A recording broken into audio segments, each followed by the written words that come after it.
Bonjour à toutes et à tous et bienvenue sur ce premier off de NetManager 2021. Nous sommes ici à la Villa Calvi en compagnie de Philippe Gutzmann, consultant grande consommation et agroalimentaire, le premier conférencier de cette 15e édition, Christian Mantéi, le président d'Assaut France et Nicolas Delors, directeur général du groupe Salin. Alors, pour que nos spectateurs comprennent de quoi on va parler, est-ce que, Philippe Gutzmann, vous pouvez résumer en quelques mots, ça va être compliqué, je sais, parce que c'était une conférence très dense, mais en quelques mots, ce qu'est l'économie servicielle? Alors, en quelques mots, l'économie servicielle, c'est l'économie qui s'attache à la performance d'usage. C'est-à-dire qu'on s'exonère de la notion de produit ou même de la notion de service, mais on s'attache à la performance d'usage du client, à l'optimisation de ce qu'on peut appeler ses effets utiles. Et je vais le résumer en un mot encore plus simple. On est là pour faire réussir le client. Pas pour lui vendre des choses, on est là pour le faire réussir. Quelles sont les grandes marques qui illustrent parfaitement l'économie de service pour qu'on puisse concrètement comprendre ce qu'est le concept?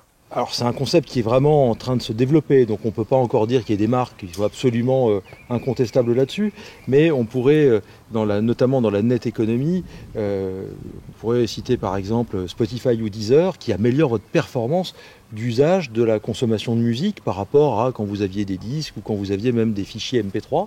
Là maintenant vous écoutez la musique quand vous voulez, comme vous voulez. On peut citer des marques comme Michelin, je ne l'ai pas évoqué tout à l'heure, mais Michelin qui développe une solution pour les professionnels, finalement un système de location et d'entretien des pneumatiques pour les flottes, mais qui forme également les routiers à améliorer leur consommation de pneus et leur consommation d'essence. Donc ils se mettent dans une posture de faire en sorte que les utilisateurs utilisent mieux leur matériel. Donc la valeur n'est plus seulement dans le produit, mais dans l'effet utile que ça apporte à l'utilisateur. C'est très clair. Le produit n'est plus qu'un élément du service. Alors, Christian Mantéi, est-ce que c'est une chance pour les destinations ou les acteurs territoriaux de devenir des fournisseurs de services? Oui, alors le service qu'apporte une destination, le premier des services, c'est l'information. On voit bien, par exemple, dans la période de pandémie, à quel point la parole publique était très importante pour donner de l'information sur les évolutions sanitaires et les situations des protocoles sanitaires qui étaient attendus. Donc il y a déjà une très forte demande d'information et de renseignements de haute définition. Et je crois que le premier des services que doit rendre une destination et les opérateurs publics qui sont en charge de la promotion, c'est cette qualité de service. Nicolas Delors, vous êtes le directeur général du groupe Salin. Qu'est-ce que ça évoque pour vous l'économie servicielle? Je crois que c'était assez bien résumé, la notion de faire performer le client dans sa recherche et son acte d'achat. Donc je pense que rendre du service avant tout, c'est donner une expérience qui satisfait un besoin. Je pense qu'on disait que le produit n'était plus un élément essentiel de l'acte d'achat, mais un des éléments de l'acte d'achat. Je pense que dans notre métier, celui de distributeur par exemple, et même de tour opérateur, ce qui va être important, c'est de donner une émotion au client en fait, puisque on est plus, ça fait un moment donc on le dit d'ailleurs, mais on n'est plus sur le régime de l'avoir et de la possession, mais plutôt sur l'être. Et donc une des manières de toucher l'être, c'est de susciter les émotions. Susciter les émotions, c'est évidemment susciter des émotions qui sont positives. Alors tout le monde ne réagit pas aux mêmes stimulations émotionnelles, mais je pense que le service, c'est à la fois donner l'impression d'une expérience au sens avec un grand E qui est réussi, que ce soit une expérience d'achat ou le plaisir trouvé dans un acte de vente, ou alors d'avoir l'impression d'avoir été extrêmement efficace dans un process qui est très fluide, très découturé. Donc en termes de distribution, la notion d'expérience, elle passe par, si je peux utiliser un barbarisme, le découturage en fait de l'interaction entre les divers acteurs de la chaîne de valeur, c'est-à-dire que du début jusqu'à la fin, c'est-à-dire du premier contact jusqu'au retour du voyage, on a l'impression d'une fluidité parfaite et d'avoir réussi ses vacances non seulement par l'expérience du produit et la qualité du produit, mais aussi par tout le traitement qui a eu lieu avant, pendant, après. Quand vous observez, Philippe Gutzmann, le marché du tourisme, selon vous, qui doit être acteur de cette transformation? Est-ce que c'est un projet commun? Les destinations, les producteurs, donc les tour opérateurs par exemple, ou les distributeurs ont chacun un rôle à jouer? Est-ce que ça viendra d'un seul acteur qui disruptera toute la chaîne de valeur? Alors, ce que je veux dire concerne à peu près tous les secteurs, mais ça me frappe particulièrement dans le sujet du tourisme et par rapport aux travaux de cet après-midi qui étaient d'une grande richesse. Dans les modèles, le plus serviciel, on a eu dans beaucoup de monde, dans beaucoup de secteurs, des entreprises qui étaient très intégratives, qui intégraient à peu près toutes les activités. Il y a eu des beaux succès aussi, je crois, dans le tourisme, de ce point de vue-là. Mais c'est pas un modèle général. Et à côté de ça, on avait des modèles avec des tas de petits acteurs, et puis finalement, c'est le client qui faisait son assemblage. Moi, je crois énormément que l'avenir sera un avenir de coopération. Le co est très important. Si aujourd'hui être une entreprise et prétendre tout intégrer ou tout savoir-faire, c'est quasiment infaisable. On n'est jamais l'expert de tout. Le grand enjeu, c'est vrai dans ce que j'ai entendu, mais c'est vrai dans le monde qui est le mien et dans d'autres que j'observe, c'est la capacité qu'auront les entreprises vraiment à construire des coalitions, à construire des coopérations durables dans lesquelles ils vont interagir de façon intelligente. C'est pas nécessairement très culturel, en tout cas dans notre pays, qui est plutôt une culture de conflit entre les entreprises, de négo, mais c'est vraiment le sujet, c'est de co-créer la valeur. Et ça pose des tas de problèmes qui sont liés à l'histoire et liés aussi parfois à des éléments juridiques. Par exemple, dans les travaux cet après-midi, il y a un sujet qui pour moi est majeur, c'est le partage de la data. C'est la capacité qu'ont des entreprises à partager des éléments de data qui, du fait de la RGPD, et tant mieux, appartiennent en fait aux clients, mais qui de ce fait empêchent les entreprises de construire le bon niveau de service. Donc ça, c'est des vrais sujets. Donc la clé, c'est la coopération. Oui, parce que là, il y a un frein culturel, notamment dans le tourisme, où c'est très difficile de mettre sa data dans un pot commun, quand bien même on en tirerait des bénéfices si elle était... Et la loi. Si la donnée appartient au client Christian, est-ce que vous pensez que on va, en France, on peut collaborer, respectant la loi, mais on peut collaborer quand on est une desti, un distributeur, un producteur, davantage pour améliorer l'expérience On va travailler dans un cadre juridique très contraint, on l'a compris. Donc il faut aller vers des coopérations intelligentes où chacun joue son rôle. Moi je voudrais ajouter quelque chose à ce qu'a dit Philippe, qui était très très intéressant pendant la conférence, c'est qu'il y a une prestation qui commence à se faire jour et à être très très demandée par les clientèles, les visiteurs, les voyageurs. C'est la prestation qui est rendue par les collectivités, en particulier les communes sur l'espace public, l'urbanisme, les cahiers des charges qui font qu'une ville est belle ou pas belle. Il y a un désir de beauté des sites qui est une prestation en soi. Et c'est un service, c'est pour ça qu'on dit le design de service, parce que finalement cet espace public qui est le premier des services publics, il est fréquenté par tout type d'usagers et d'usages. Les habitants, les voyageurs, et dans les touristes il y a plusieurs types d'usages. Et donc quid de la signalisation, quid des circulations douces, qu'est-ce qu'on fait de notre patrimoine? Aujourd'hui, c'est devenu une prestation. Avant, on avait l'impression que le tourisme était dans une bulle, qu'il y avait les hébergeurs, les activités de loisirs. Aujourd'hui, les gens, pour l'expérience, parce qu'ils veulent vivre une expérience extraordinaire, sont attentifs à ce qu'on fait de nos villes, à ce qu'on fait de nos villages, comment on gère l'espace. Et pour eux, c'est une prestation essentielle. Donc il faut que cette coopération à laquelle on appelle de nos voeux, elle existe aussi dans ce domaine-là. Tout à l'heure, vous disiez durant la conférence que si Lidl disparaissait, ce serait un drame pour beaucoup de gens, alors que si Carrefour disparaissait, ça ne créerait pas, ça ne ferait pas particulièrement de bruit. Pourquoi? Parce que Lidl remplit un rôle. C'est le fameux why, vous en parliez. Donc c'est Simon Sinek qui l'a théorisé. Est-ce que vous pensez que dans le tourisme, dans l'industrie du tourisme, on peut arriver un jour à ce qu'il y ait un acteur où s'il disparaissait, ça créerait comme ça un choc? Alors, moi, je ne suis pas suffisamment connaisseur des entreprises du monde du tourisme pour pouvoir l'affirmer. Ce que j'observe simplement, c'est que, dans ce que je connais, il y a beaucoup d'acteurs du tourisme très importants aujourd'hui qui sont finalement assez récents sur le marché, beaucoup qui étaient des mastodontes, d'ailleurs récemment, Thomas Cook, je crois qu'il y a des mastodontes qui ont disparu. Donc il y a un renouvellement très fort, parce que finalement, quand vous faites vos courses, quand vous achetez un produit, une marque, il y a quelque chose de tangible dessus, et quand si vous faites un voyage, la marque...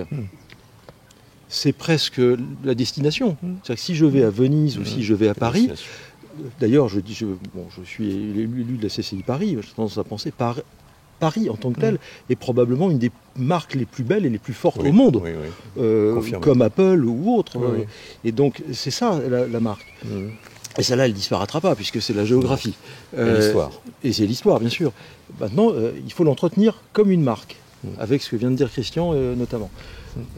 La question ensuite, c'est sur ce que vous posiez en citant Lidl et Carrefour, c'est pas un symbole, mais je le faisais notamment en faisant référence à quelque chose qui est ce qu'on peut regarder sur les réseaux sociaux, notamment sur un réseau que je trouve passionnant parce qu'il est plutôt plus récent que les autres, c'est Instagram. Regardez les marques et le niveau de followers et d'engagement sur Instagram. Et sur les marques de distribution qu'on vient d'évoquer, une marque comme Lidl a à peu près 350 000 followers, une marque comme Carrefour en a 110 000, mais une marque comme Action, qui est très premier prix, en a 700 000.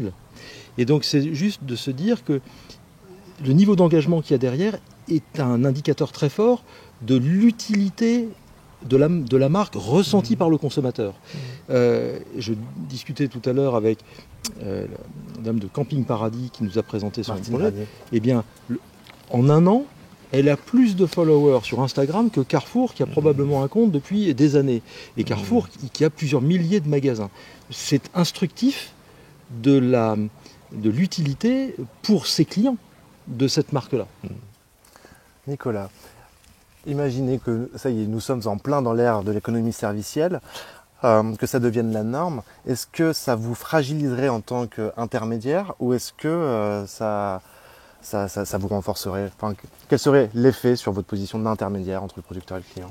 Tout dépend de comment on s'adapte à ce contexte. De toute manière, dans les industries du tourisme, qu'il s'agit de distribution ou production, on travaille sur ces notions de service depuis des années. On progresse régulièrement. Donc pour répondre clairement à votre question, si effectivement on ne prend pas la mesure de l'enjeu et qu'on ne met pas en place toute la logique de service qui répond aux besoins, il y a une chance effectivement qu'on se retrouve en difficulté. C'est pas le cas actuellement et je pense que les acteurs du tourisme en général ont bien conscience de la nécessité d'avancer. Après, pour revenir sur ce qui a été évoqué, je pense que évidemment la notion de coopération est très importante. Cette coopération, soit elle évolue parce qu'il y a une vraie intelligence collective avec des limites qui sont quand même le partage de la donnée qui effectivement sont des freins, mais il n'y a pas que le partage de la donnée qui conditionne la coopération, soit elle est de facto, elle se met en place de facto parce que de toute manière on ne peut pas tout embrasser et on est obligé d'aller chercher des collaborations intelligentes, gagnantes, dans lesquelles chaque acteur de la chaîne va trouver un bénéfice à aller faciliter la vie de l'autre, parce que ce faisant, ils se facilitent la vie mutuellement. Donc ça se fait. Et je veux dire, donc c'est pas du tout incompatible entre ce qui peut se faire en région, en destination, au niveau des transporteurs aériens, au niveau des producteurs de type tour opérateur, au niveau des distributeurs. On a tous intérêt commun, c'est-à-dire fluidifier la totalité de la chaîne. Et on cherche tous ça, proactivement ou en l'imposant aux autres d'une certaine manière. Il y a un exemple qui est très intéressant, c'est le dynamic packaging. Il a été cité cet après-midi. D'où vient le dynamic packaging chez Tour Operator? De la nécessité de flexibiliser les offres auprès des clients. Donc qu'est-ce qui se passe? Il y a une conjonction d'intérêts qui n'est pas voulue, mais qui se fait naturellement. Vous dites, moi, dans mes packages que je fabrique, il faut que je puisse proposer aux clients de partir à telle heure, sans que ce soit très compliqué, ou à telle autre heure, ou tel jour, ou avant, ou après, en fonction de la demande sur le moment. Et à l'inverse, vous avez un partenaire de technologie ou d'inventaire aérien qui, lui, va être ravi de pouvoir générer du business incrémental parce que un de ses partenaires historiques va lui ramener d'autres clients qui sont plus en demande de choses comme ça. Et donc ça, c'est un service assez basique dans le tourisme, c'est un service. Et comment on a été amené à coopérer pour satisfaire ce besoin? Juste parce qu'il y avait une opportunité de chaque côté et que l'un a tracté l'autre qui a suivi. Christian, vous partagez ce point de vue? Tout à fait. Je voudrais quand même dire que le tourisme n'est pas que la distribution, même si la distribution est au centre du tourisme. Bien sûr. C'est dans la distribution que tout se fait. C'est une salle des marchés et l'offre s'y fabrique, les prix, on voit l'importance de la distribution. Mais le tourisme, c'est les transports, la distribution, des hébergements et des activités dans la destination. Bien sûr. Si l'un de ces piliers est en difficulté, pour répondre à la question précédente, tout s'écroule. Et le pilier qui est le plus en situation de risque, c'est le transport aérien, aujourd'hui. Parce qu'il va mettre beaucoup de temps à retrouver l'activité de 2019. Beaucoup de temps. Déjà parce qu'on perd, toutes les études prouvent qu'on perd à peu près 30% du marché corporate. C'est-à-dire le marché affaires qui remplit quand même les avions et les hôtels. 60% de l'hébergement des grandes chaînes françaises en France, c'est du corporate. Qui a défini tout le pricing. C'est du déplacement d'affaires. Donc quand vous perdez un tiers, c'est les compagnies aériennes qui perdent un tiers de ces déplacements. C'est structurel. C'est les évolutions du travail, voilà, la visioconférence, etc. Bon. Donc on est en situation de risque avec des modèles qui sont chahutés. Et quand on prend, parce que nous sommes en Corse, donc on va prendre la question de la Corse, ultra dépendante du transport aérien, et la distribution très très dépendante du transport aérien. Même si le train remonte en puissance, et c'est vraiment nécessaire, on est quand même dépendant de l'avion. Mais sincèrement, est-ce que vous êtes confiant en France pour voir ces différents acteurs collaborer vers un projet commun, vers cette fameuse économie servicielle?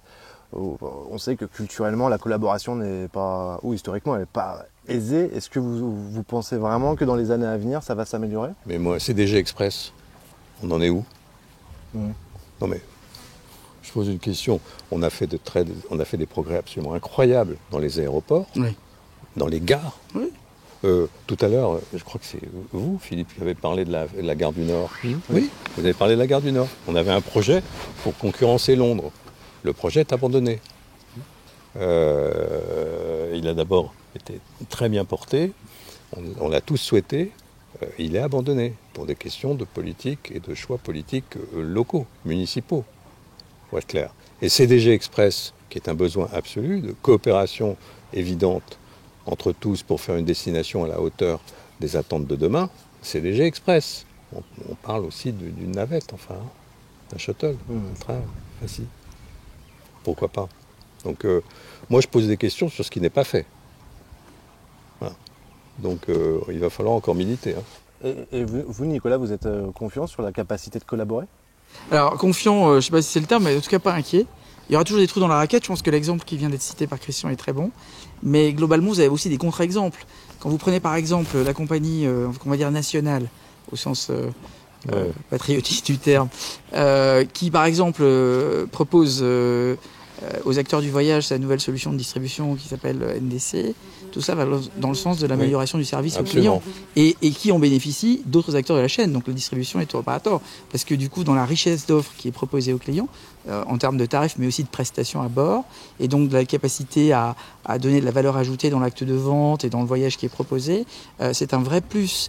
Donc je pense qu'il y a beaucoup d'initiatives éparses qui finissent par se rejoindre, et qu'effectivement, on a toujours des éléments de rupture sur lesquels il faut travailler, qui sont probablement des éléments plus complexes à faire évoluer que d'autres. Je ne connais pas du tout le dossier CDG Express, mais ayant habité à Londres, c'est vrai que depuis des années, je déplore qu'on n'ait pas la même facilité que l'Isro Express à Paris, et c'est incompréhensible d'ailleurs.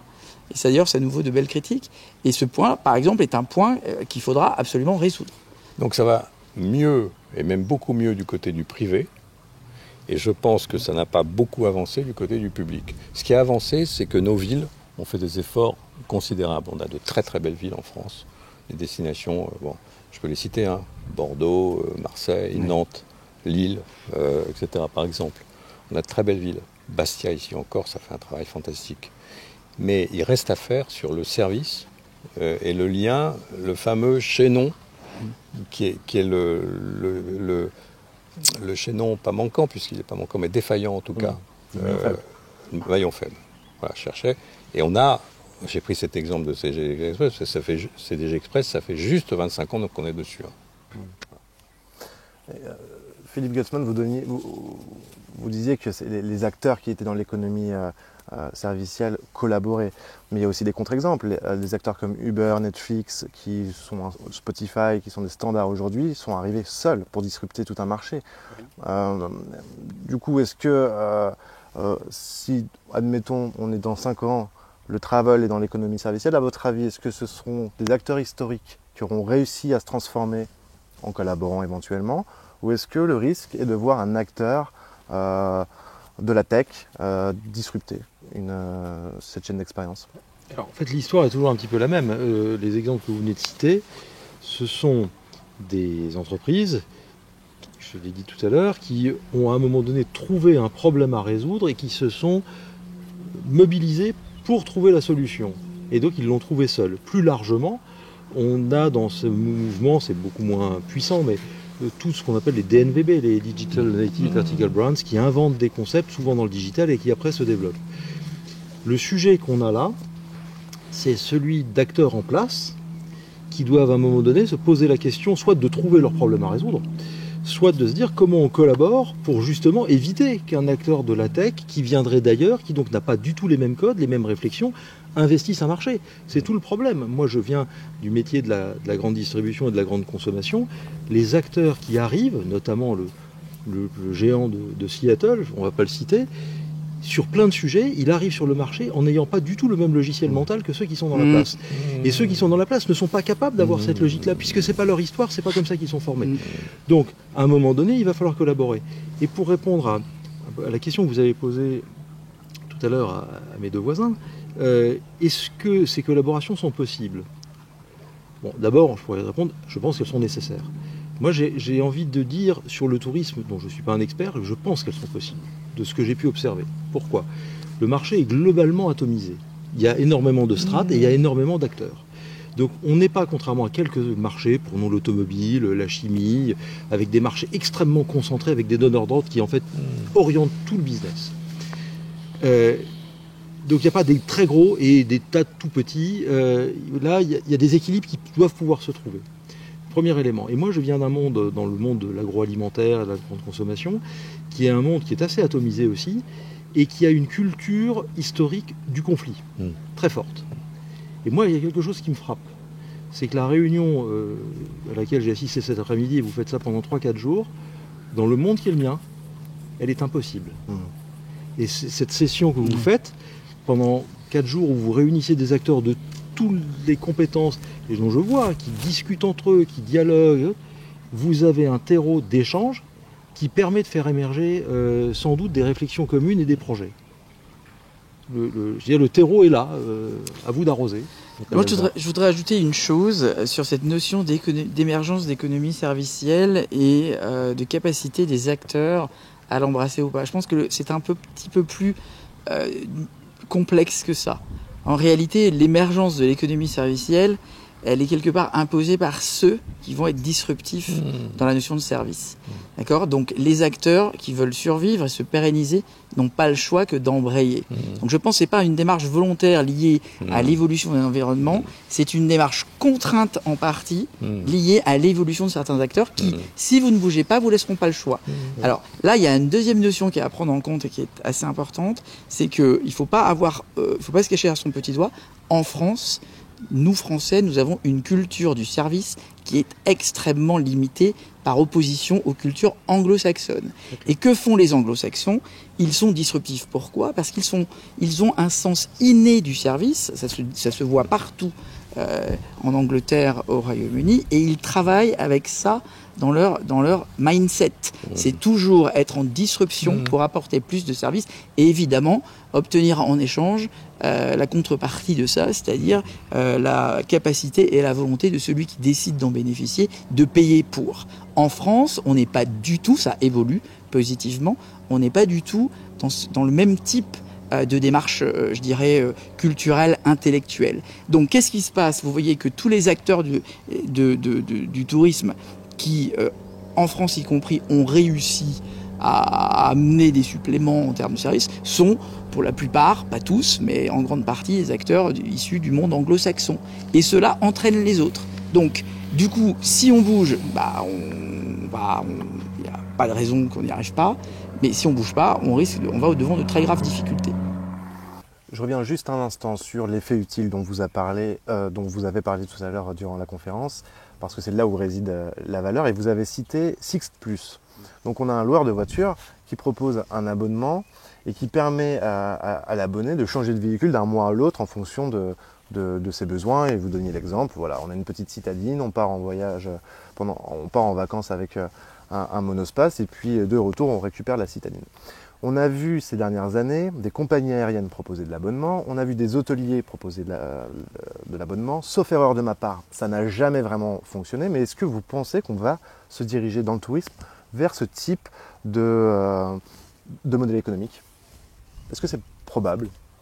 Des campings, des distributeurs ou des grandes enseignes où il y a peut-être beaucoup de repeaters comme Club Med? Alors, dans le tourisme, je serais bien incapable de répondre de façon très affirmative. Ce qui est sûr, et c'est des travaux qui ont été menés notamment par la CCI Paris-Île-de-France, qui a fait un gros rapport sur l'économie servicielle, c'est d'une part que les modèles économiques, on en a observé beaucoup, il faut le dire, ne sont pas stabilisés. Il y a des réussites, il y a aussi aujourd'hui beaucoup d'échecs. On est dans une mutation et donc il faut accepter qu'il y a des boîtes qui se plantent, qui ne réussissent pas, et on va apprendre. Ça, c'est le premier élément.